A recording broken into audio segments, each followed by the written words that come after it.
You're wanting to be in my video, Petrie? Hey, Petrie. Look at you up there, king of the cat castle. Howdy, y'all. Random lady here, and I've got another story of my life. I've got some notes here to keep me on track. Now, have you ever met a famous person or have had an encounter with a famous person? Maybe you had a book or something that you stood in line and waited to get their signature on it. Autograph. Well, I've had a few encounters with some famous people, and mine are a little different, but hey, we're talking about me here, so that's why. And I got some little notes to keep me somewhat on track. And I grew up in Dallas, Texas. You see Texas on my shirt here. But this is for the Texas Rangers baseball team. But who was really popular in my day, especially as a kid growing up, was the football team, the Dallas Cowboys. And one of the reasons they were so popular, I'm going to give credit to their coach, Coach Tom Landry. Best football coach ever. The man in the fedora hat. Well, I was at a fundraiser that my aunt would take me and all my cousins to a lot when I was a kid. And we would answer phones and take pledges, and I was a little too young and rambunctious sometimes to stay on the phones. And my handwriting, I'd write too slow, and they had to go at a fast pace. So me and some of my younger cousins, we got to run around. And sometimes we ran around unsupervised because there just wasn't enough adults, because they were all busy with the fundraiser to keep an eye on us. And there was a famous Dallas Cowboy who came in, and he spoke and talked about, raise your money for us and everything. And as he was leaving, he was signing autographs. And one thing I noticed about this guy was he, to me, was really stuck on himself. He was really, I'm all that. I am a bag of chips and everything. I don't remember how that saying goes. Everything in a bag of chips.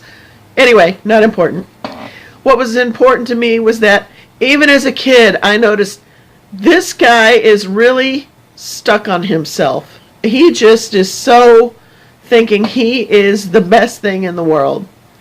So as he's signing autographs and and he comes up to me and he has an extra piece of paper and a pen in his hand, and he goes, "Hey kid, I'm sure you want my autograph too."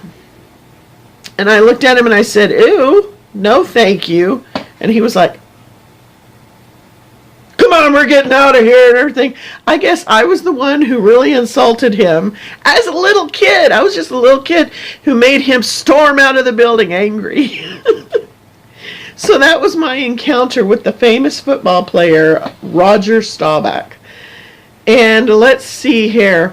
I had another encounter with a famous football player, and he also played baseball for Atlanta, but he was a Dallas Cowboy football player. His name was Deion Sanders. Now this was when I was going to a church there in Dallas, and it was a really big church, and there were several Dallas Cowboy players that attended church there. Deion Sanders did not attend church there, but he did attend church with Pastor T.D. Jakes, who's a very popular, famous pastor. Well, my pastor and Pastor T.D. Jakes were friends. They'd go to lunch together, and they preached at each other's churches. So one time, Pastor T.D. Jakes had come to our church, and he was preaching, and Deion Sanders was serving under him.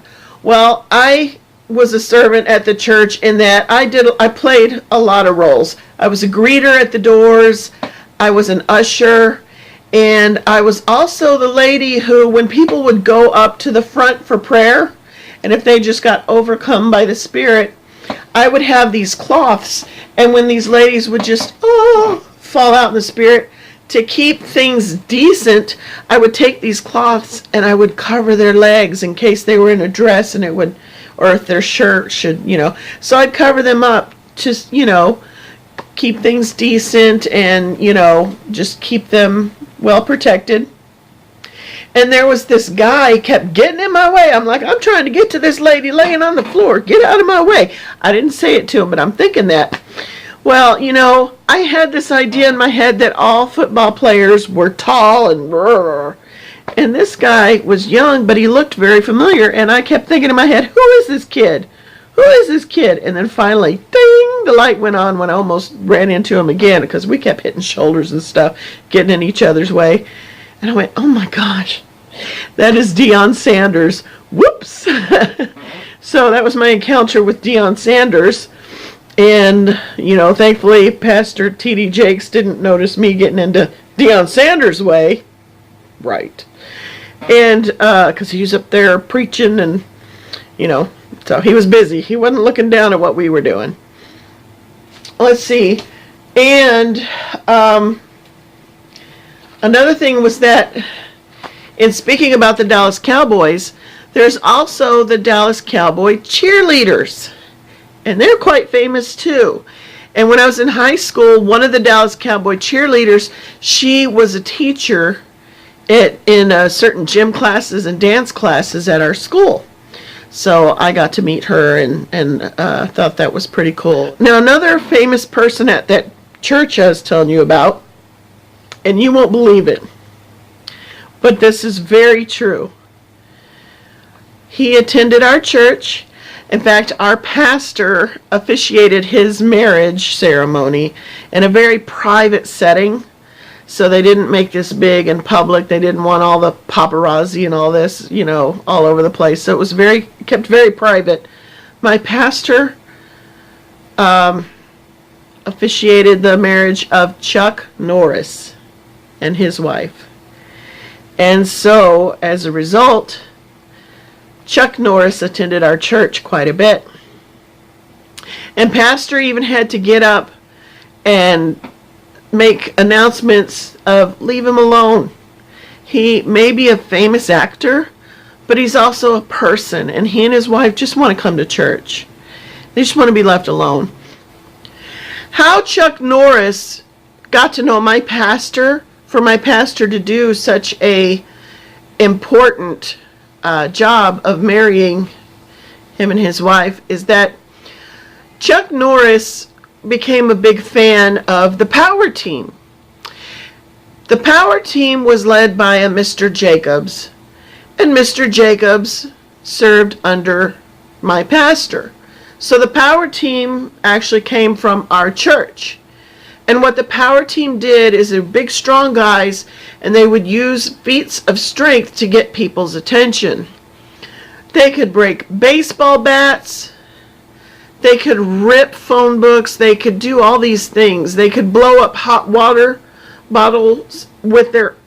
they could blow them up like a balloon, which is very dangerous for your lungs, but they had the strength to be able to do that. And then they would get people's attention. And once they got everybody's attention, then they would share the message of Jesus Christ. And a lot of people would give their lives to Jesus Christ. Well, that got Chuck Norris's attention. He said, I want to get to know these guys. He got to know these guys, and the leader of them said, come meet my pastor. Chuck Norris got to know my pastor, and then Chuck Norris said, I want you to officiate my wedding. So that's how that happened. That's how Chuck Norris became a member of our church. Well, here's the funny thing, is that, I told you I was a greeter and an usher. And so I would greet people as they're coming in the door and help them find a seat. And then I would go back out of the sanctuary and do the same thing again. And I was always like one of the last people to sit down. And the same thing was with my husband.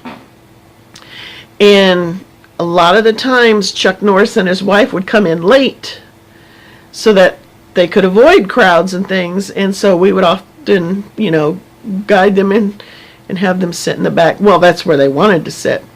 And then we would sit behind them. And my husband says, I feel silly being, because we were trying out some little security things in our ear and talking like that.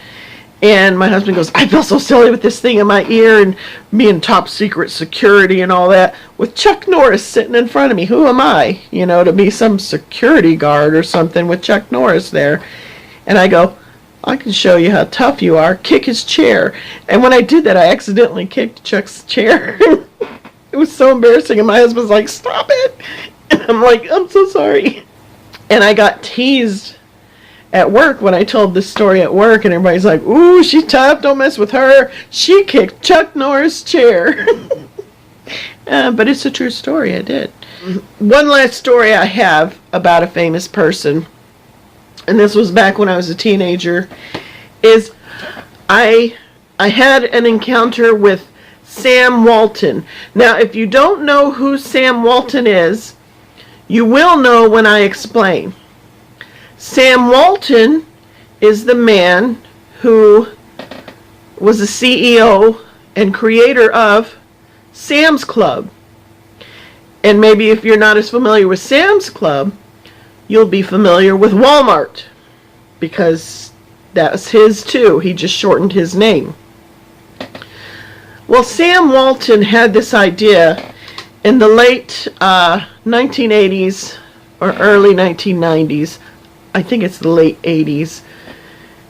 And he wanted to have everything under one roof.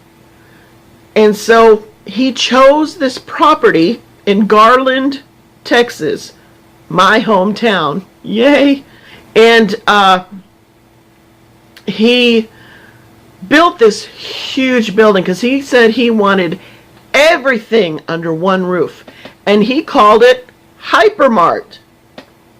So if you take Sam's Club and you take Walmart and you take a grocery store and stick them all under one roof, this actually was the birth of Walmart supermarts. This was the birth of when Walmarts started having a grocery store. And so they had a big ceremony at the opening of Hypermart. I got a job there. And I unfortunately didn't have this big extravagant job. I was a teenager, and I got the job of bag girl. So I would bag up people's groceries and put it on their cart. Whoop-de-doo. But in that time, they had this huge ceremony of opening it, and I happened to be standing right by the stage where Sam Walton was giving his speech. Thought it was great. Woo, wonderful. Everybody's clapping and everything. He gives his speech, and he steps down off the stage, and I'm right there, and he steps on me. Well, he's the only one who turned around and said, I'm sorry, dear. I'm sorry. After he stepped on me, immediately the press was after him. All these reporters with their cameras and everything. Mr. Walton, Mr. Walton. And they ran over me. My cat. I mean, and I'm like, and it's like they didn't even care about me. They just were so dead set on Mr. Walton that I was nothing but a carpet on the floor, which I pretty much felt like I ended up as after they ran over me. Anyway, that is my exciting stories of run-ins with famous people. And what I want to know, and I hope you've listened to me this far, is what your stories are. Please, if you've had any interesting stories with famous people or semi-famous people, put them in the comments below. I promise I will read them. I'll be so excited to hear your story. And do me a favor, if you've liked this video, please hit the like button so I'll know what's going on. And if you want to know what's going on, hit the subscribe button and then hit the little bell next to it. And that'll let you know what I'm doing. I put videos out every Monday. Anyway, that's the story of my life. And you have a great day, okay? Bye! I said, ew. No, thank you. Oh, like, ding, the light went off. Right. Yay.